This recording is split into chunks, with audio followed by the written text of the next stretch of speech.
कहानी की शुरुआत में हमें एक बार को दिखाया जाता है जहां लोग मजे से ड्रिंक कर रहे होते हैं। इसी बार में सर्जियो नाम का एक आदमी आता है। जिस टाइम सर्जियो बार का दरवाजा खोलकर अंदर आता है, ठीक उसी टाइम पर एक आदमी बार से बाहर निकलता है। जैसे ही वो आदमी बाहर जाता है, उसे कोई सर में गोली मार देता है और उसकी मौत हो जाती है। ये देखकर लोगों में भगदड़ मच जाती है। आसपास के सभी लोग वहाँ से भाग जाते हैं। किसी को कुछ नहीं पता कि गोली किसने और कहाँ से चलाई। कुछ ही देर में सड़कों पर सन्नाटा छा जाता है। बार के अंदर मौजूद सभी लोग दरवाजे के पास खड़े होकर डेड बॉडी को देखते हैं, लेकिन डर के मारे कोई भी उस मरे हुए आदमी के पास नहीं जाता। उन्हें समझ नहीं आता कि अब उन्हें क्या करना चाहिए। उसी वक्त एक आदमी पुलिस को कॉल करने की कोशिश करता है, लेकिन उसके फोन में नेटवर्क नहीं आता। और जब बाकी लोग भी अपने मोबाइल में नेटवर्क चेक करते हैं तो उनके मोबाइल में भी नेटवर्क नहीं आ रहा होता, जैसे किसी ने जैमर लगा दिया हो। ये देखकर वे लोग और भी ज्यादा डर जाते हैं। तभी इस बार का क्लीनर डिसाइड करता है कि वो उस मरे हुए आदमी के पास जाएगा, लेकिन जैसे ही वो डेड बॉडी के पास आता है तभी उसे भी कोई शूट कर देता है। यह देखकर बार के अंदर मौजूद सभी लोगों की सांसें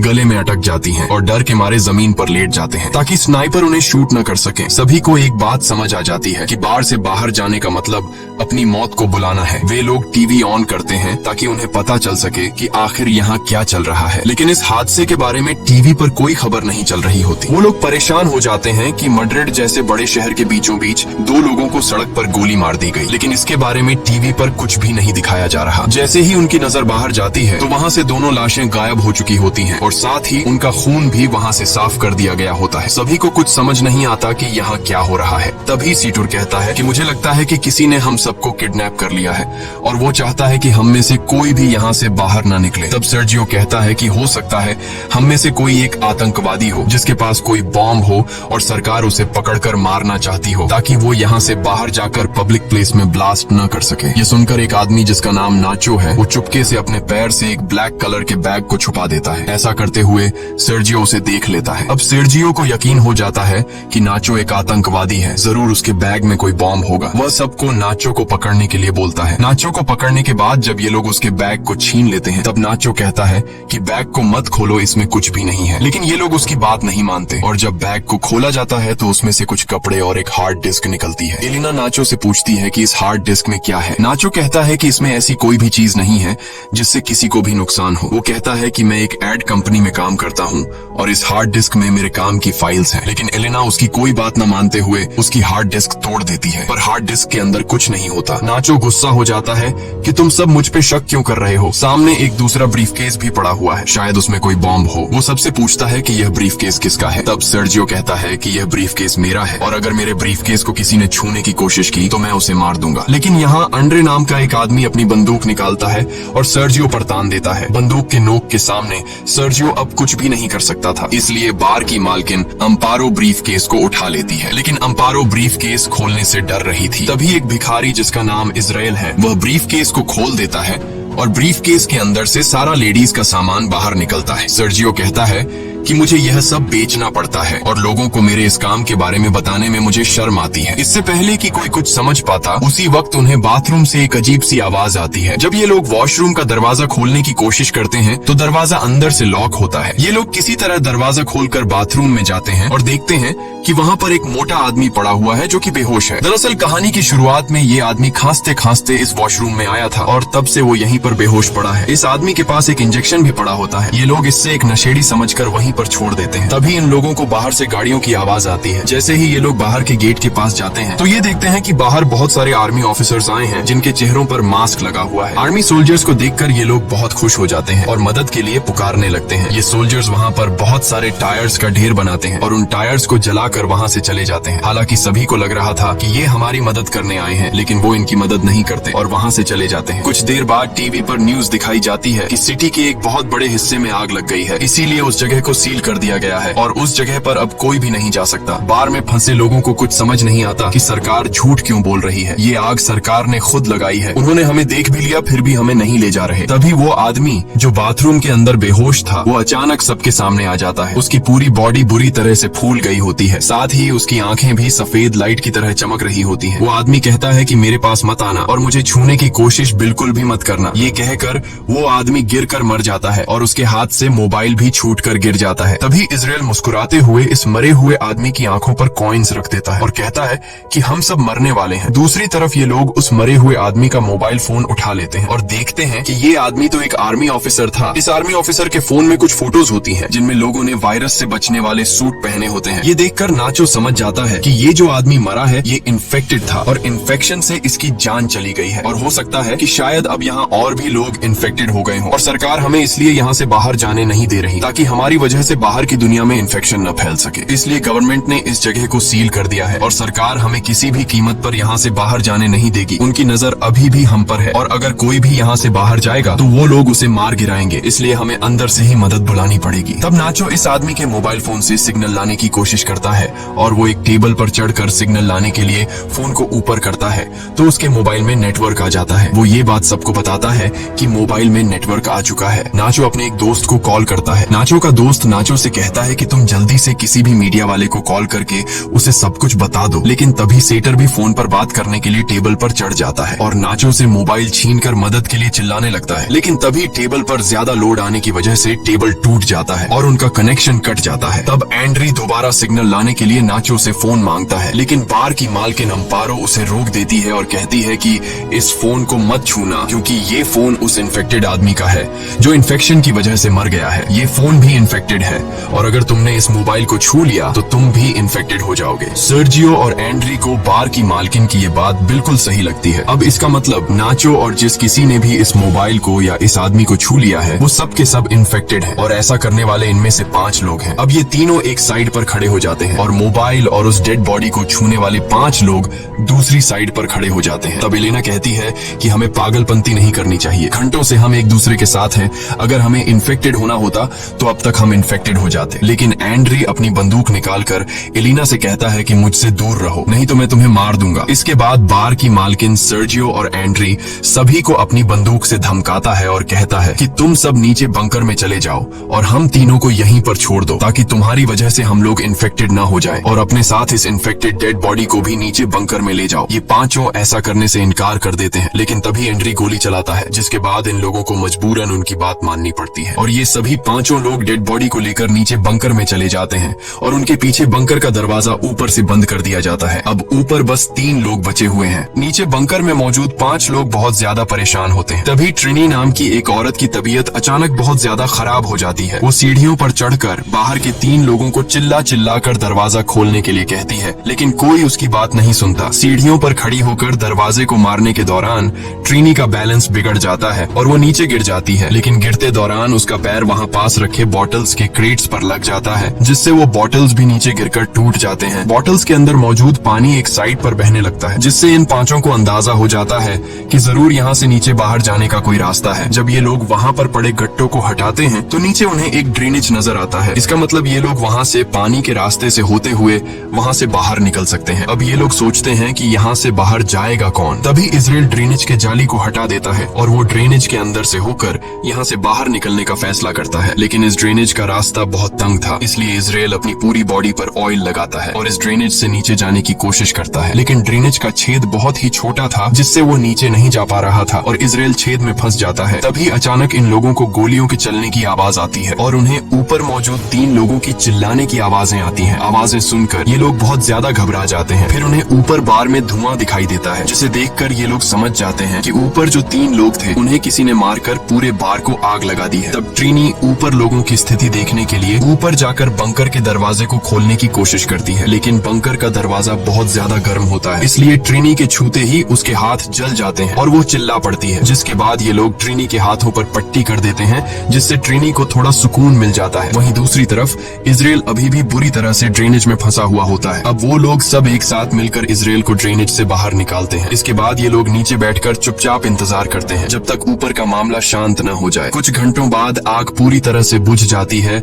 और वो लोग ऊपर बार में आने का फैसला करते हैं। ऊपर बार में आने के बाद वो देखते हैं कि बार पूरी तरह से जलकर राख हो चुका है। तभी ये लोग देखते हैं कि कुछ लोग बाहर से इस जगह को बुरी तरह से सील कर रहे हैं। यहाँ एलेना कहती है कि मैं मदद मांगने जा रही हूँ, लेकिन नाचो उसे ऐसा करने से मना कर देता है। वो कहता है कि अगर उन लोगों ने तुम्हें देखा तो वो तुम्हें मार देंगे, इसलिए हमारा फायदा इसमें है कि हम लोग यहाँ पर कुछ दिनों के लिए छिपे रहें और जब ये सारा मामला शांत हो जाए तब हम लोग एक एक करके चुपचाप यहाँ से निकल जाएंगे। नाचो की ये बात सबको सही लगती लगती है। ये लोग बड़ी खामोशी से चुपचाप सब कुछ देखते रहते हैं, क्योंकि अगर किसी को भी पता लग गया कि अंदर अभी भी 5 लोग जिंदा हैं, तो इन सबको भी मार दिया जाएगा। तभी यहाँ मोबाइल बजना शुरू हो जाता है। लेकिन अच्छी बात ये थी कि बाहर जो लोग उस जगह को सील कर रहे थे वो लोग वहाँ से जा चुके थे, और जिस मोबाइल पर मैसेजेस आ रहे थे वो उस इन्फेक्टेड आदमी का था जो एक आर्मी ऑफिसर था। एलिना उसका फोन उठा लेती है और उसकी व्हाट्सएप चैट्स पढ़ना शुरू कर देती है, जिसमें एक आदमी उस आर्मी ऑफिसर से पूछता है कि क्या वैक्सीन लेने से तुम्हारी तबीयत ठीक हो गई है। उस आदमी ने जवाब दिया, नहीं, मेरी तबीयत बहुत खराब है और मैं किसी बार के वॉशरूम में छिपा हुआ हूँ, तुम मेरे पास आने की कोशिश मत करना। अब एलेना उसकी पुरानी चैट्स पढ़ती है, जिसमें उस मरे हुए आदमी ने लिखा होता है कि मेरे पास अभी 4 और इंजेक्शन बचे हैं। ये लोग समझ जाते हैं कि उसके पास जो इंजेक्शन है वही इस वायरस की वैक्सीन है। ये पढ़कर सब लोग खुश हो जाते हैं कि ये वैक्सीन काम कर सकती है, लेकिन फिर भी उनके मन में एक डाउट आता है कि अगर उस आदमी ने वैक्सीन ली थी तो उसकी मौत कैसे हो गई। तब ये लोग उस आदमी की ओर पुरानी चैट्स पढ़ने लगते हैं और उन्हें पता लगता है कि वो आदमी कई दिन पहले से बीमार था, इसलिए वैक्सीन इंजेक्शन ने उस पर असर नहीं दिखाया और वो मारा गया। इसके बाद अचानक उस फोन पर किसी का कॉल आता है, पर उससे पहले कि नाचो उसे उठा पाता, मोबाइल की बैटरी डेड हो जाती है। अब ये लोग किसी न किसी तरह से मोबाइल को चार्ज करने की कोशिश करते हैं।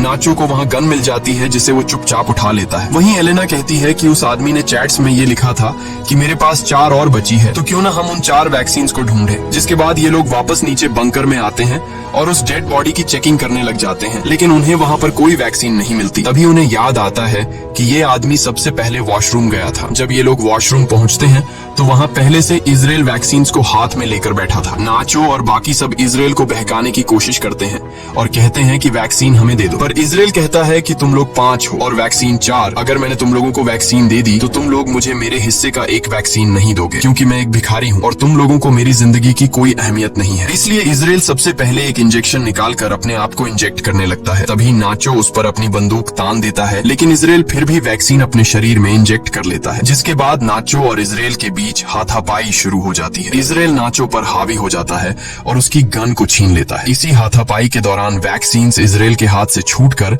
नीचे बंकर में गिर जाती है। ट्रिनी जल्दी से बंकर में जाकर वैक्सीन को उठा लेती है। वैक्सीन को हाथों में लेकर वो बहुत खुश होती है, लेकिन उसके हाथ पर पटिया होने की वजह से वह वैक्सीन को सही से पकड़ नहीं पाती और तभी उसके हाथ से वैक्सीन छूट जाती है और नीचे नाले में गिर जाती है। अब ये लोग दोबारा परेशान हो जाते हैं और सोचते हैं कि हम में से किसी न किसी को तो नीचे जाना पड़ेगा। इन सब में से एलिना सबसे पतली होती है, इसलिए ये लोग उससे पूछते हैं कि क्या तुम अंदर जाकर उन वैक्सीन को ला सकती हो। पहले तो एलिना मना कर देती है, लेकिन फिर बाद में वह मान जाती है, जिसके बाद एलिना की बॉडी पर ऑयल लगाया जाता है और उसे उस छोटे से छेद के अंदर जबरदस्ती धकेलने लगते हैं। बड़ी ही मशक्कत के बाद वो नीचे नाले में गिर जाती है। काफी देर तक नाले के पानी में ढूंढने के बाद आखिरकार एलेना को वैक्सीन मिल जाती है और वह पानी से बाहर आ जाती है। तभी नाचो एलेना की तरफ नीचे एक तार फेंकता है और नाचो उससे कहता है कि तुम वैक्सीन को इस तार से बांध लो और फिर मैं इन वैक्सीन को ऊपर ले आऊंगा। लेकिन एलेना साफ साफ मना कर देती है, क्योंकि वो जानती है ऊपर 3 लोग हैं और वैक्सीन भी सिर्फ 3 ही बची है। वह कहती है